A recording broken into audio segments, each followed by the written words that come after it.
All right, Chapter 1, Section 4, Being a Wise Health Consumer. Making healthy consumer choices.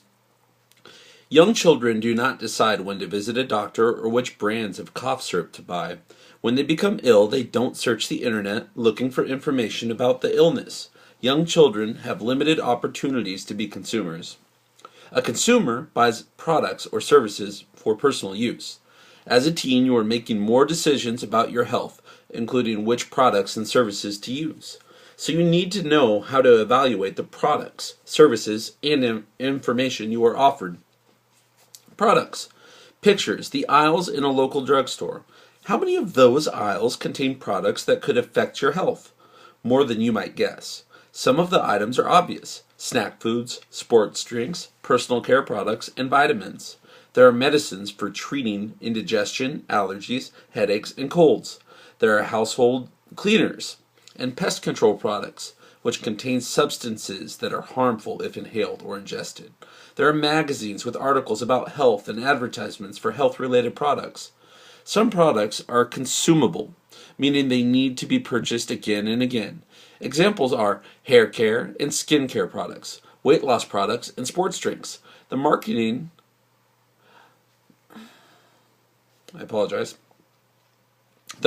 of many consumable products is aimed towards teens and young adults. The makers of these products often claim that using them will improve your personal appearance or your physical performance. They may also suggest that a product will improve your emotional or social well-being. Some products are durable, meaning they are meant to last for a number of years before they wear out. Most sports equipment is durable. Having the right equipment and protective gear is essential when you take part in an organized sport, such as football, or an extreme sport, such as snowboarding. The right equipment is always important when you exercise to maintain fitness. Some factors to consider before buying a product are its safety, cost, warranty, and consumer testing. Safety. Read the product labels and other information supplied with the product to determine its contents and possible safety issues. Does a food contain a substance to which you are allergic? Must the product be used only in a room that is well ventilated, as when the windows are open? Cost. Check to see if there are other brands or other products that will give you the same results at a lower cost. Warranty. Is there a warranty? An offer to repair or replace the product if there is a problem. If so, how long is it good for and what does it cover? Consumer testing. Some government agencies and private groups test a wide range of consumer products. They publish their results and recommendations. Groups may endorse or approve products that rate highly in their tests. By doing so, the group is saying that the claims made for the products by the manufacturer are true. Services. You probably don't get to choose your doctor or dentist, but you do get to choose some services that can affect your health. For example, if you choose the wrong nail salon, you might develop an infection. If you choose the wrong health club, you might end up with an injury because of poor advice from a trainer.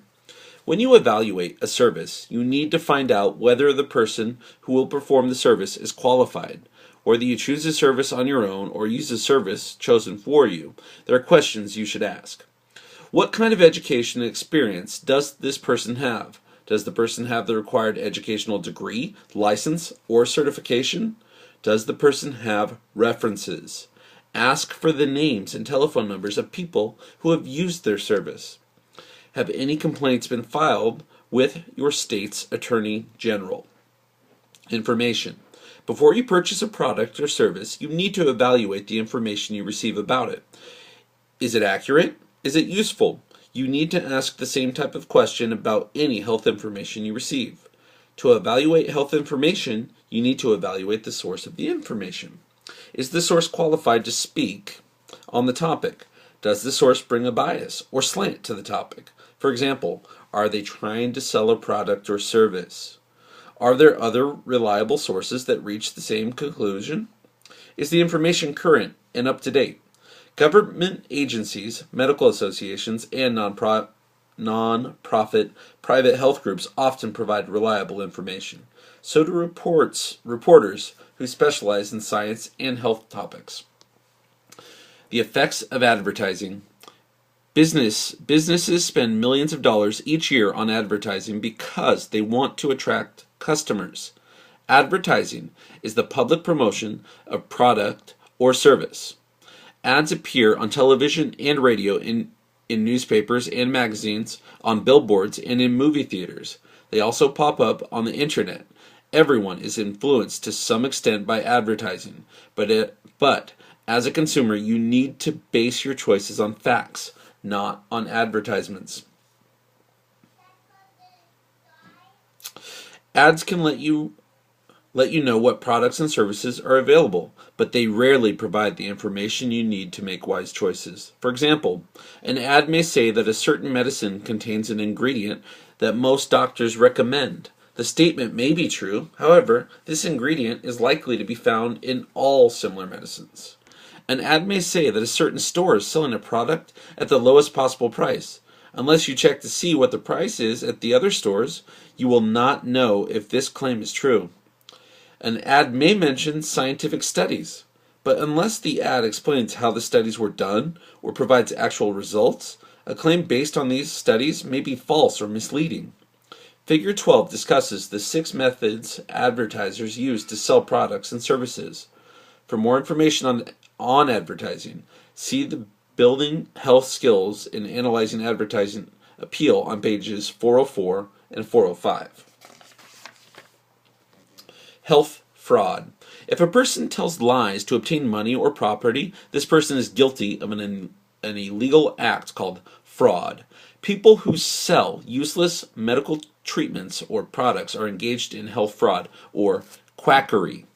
These people are called quacks. Quacks promise that a treatment or product will bring about a miracle cure or at least greatly improve a person's health. One danger of quackery is that it can keep someone from receiving proper medical care. If a person believes that a quack remedy is working or might work, he or she might postpone seeing a doctor. Off of the page, it's called a placebo effect, if they think something's working, but it really wasn't. Recognizing health fraud. Quacks depend on people's lack of knowledge and their desperate desire to find a cure.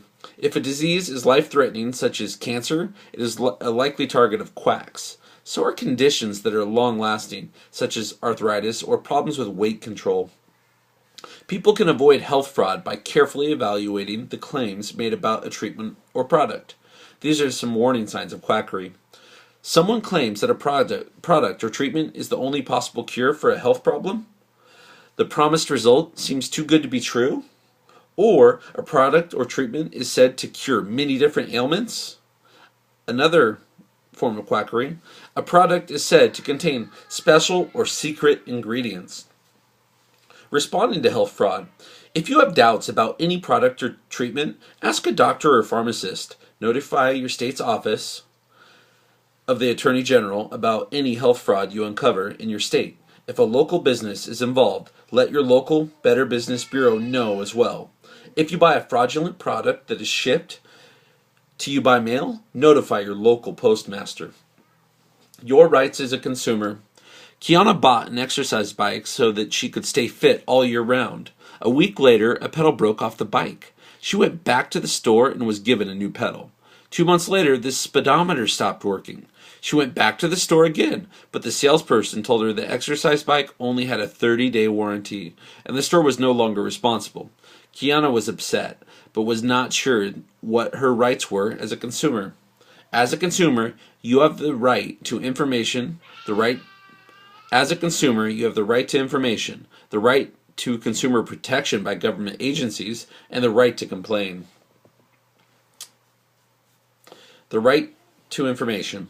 As a consumer, you need information in order to make wise choices. You need enough information to make an informed judgment about whether a product or service will be safe and effective.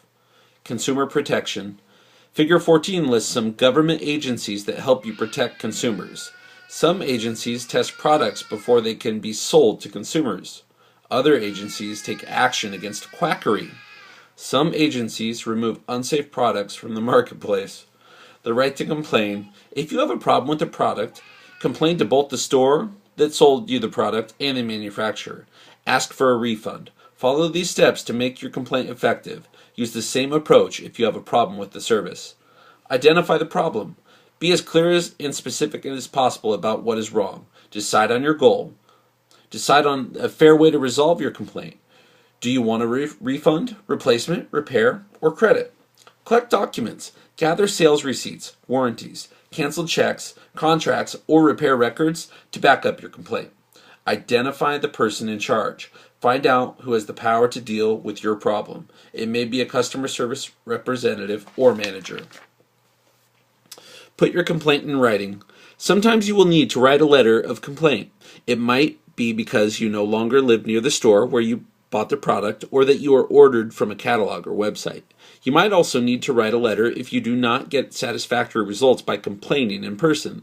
A letter is especially important if the product has a time-limited warranty. Include the following information: the product's model and serial number, the location and date of purchase, your specific complaint and suggestion resolution, your name, address, and phone number, and the best times to reach you, a summary of any conversations you had in person, a reasonable date by which you expect action to be taken.